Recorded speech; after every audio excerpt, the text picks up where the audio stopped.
I'm Donna Salazar, and I am going to share a video of my desktop inspiration for December. This is the little tag thingy, well, not a little tag, big tag thingy that I made. So here's something really simple that I wanted to share. When you are using Dymo labels, make sure you're completely done with your heat gun. Because if not, if you hit the Dymo label with a heat gun, you end up losing the white. It melts it and it goes back to being black again. So that's one tip.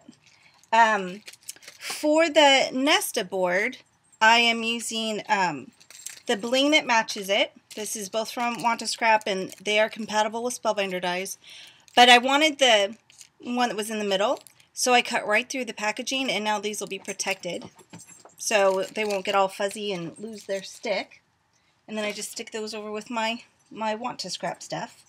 And the Nestaboard itself, I have paper images in the Antiquities line, and I even have paper images in my artistic paper, which is the watercolor paper, that is compatible with the Spellbinder die, and then the Nestaboard and the Nestabling from Want to Scrap.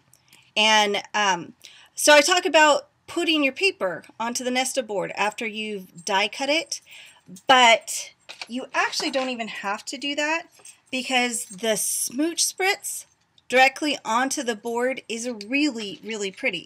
That's what I did on this background. I think you can see the sparkle there. And then I put the bling over it. So I wanted to show you real quick, and I'm just using the Cashmere Smooch Spritz. You always want to make sure it's shaken really, really well before you spray. You don't have to be careful. You just about how you shake. You just have to be careful that you do shake it every time before you start. So I just have it in my color catcher, and I just spritz it up, and then I'll let that dry. And as it dries, more and more of the mica will show up. So you can cover the board with stuff that you die cut with the Spellbinder dies, but you don't have to. You can do a combination of those things. Okay, and then one more super duper fast tip. This was something that some of you guys remember the shows that I used to do with Leah and Johanna, and this is something that Leah did all the time. If you want to outline this, but you don't think that you can be precise enough with an ink pad, you can use a Sharpie. Just put it onto a piece of paper or something and just draw along the edge. And it gives you perfect outlines.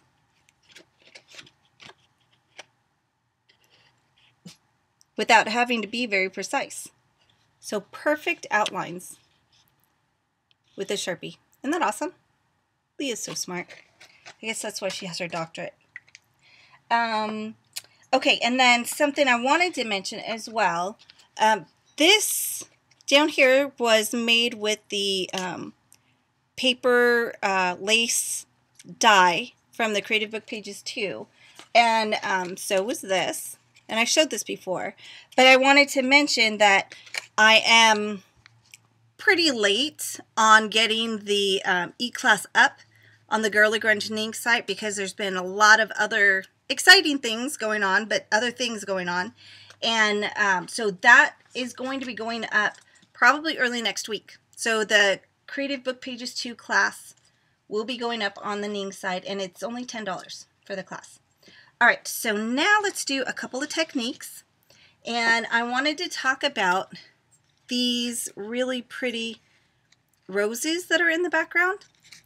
And I made these from this product. This is a new thing that Want to Scrap has on their website. So there's little roses and there's big roses. And I want to show you what some of this stuff does. And they have all different colors. These two are a couple of my favorite colors, really, because very, very vintagey. I really like them. And then there's the big ones in the color too. So those are really pretty. So what I'm going to share with you is this. This is one of the little roses that's in that kind of a taupe color. I also altered this one. So this white rose became this one, and I'm going to show you how I did that. So we're going to start with some water. So I'm just going to spritz just regular water on here, make sure it's really soaked in. And now I'm going to take my Truffle Mixed Media ink, and I'm going to just touch it to it all around. I'm not being careful where it goes. See, just like that. And then I'm just going to kind of blend it. Again, I'm not being careful.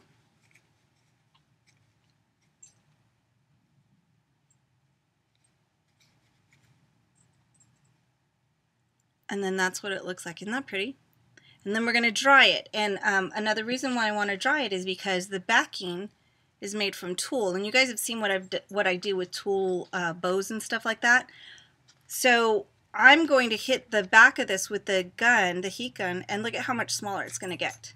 So I'll show you that right now.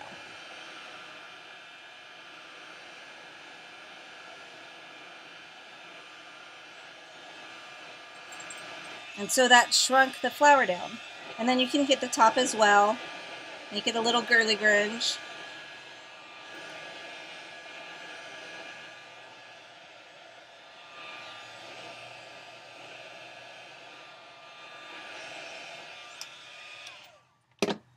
And that is what you end up with. Because I had this black here, I wanted just a little bit of black to kind of tie the whole thing in.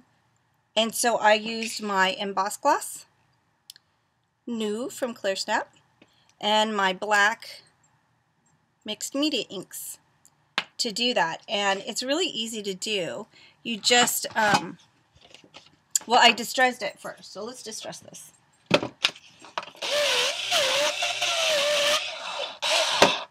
So after you get the distressed edge, then you just kind of wipe it. And what I like about this is this isn't exactly very detailed, but the wand will allow you to do very detailed embossing if you want to. And then we'll take the black.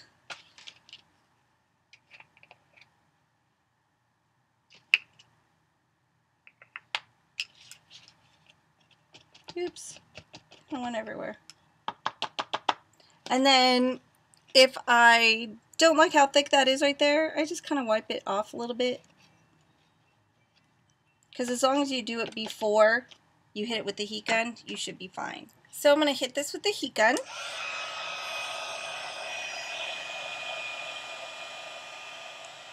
So that gives you a different way to kind of distress your edges.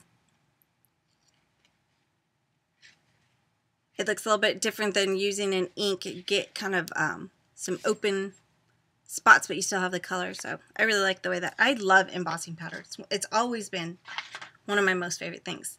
Okay, so that is pretty much it for this month. Thank you so much for joining me. I hope that your holidays are wonderful and blessed, and I will see you guys next month.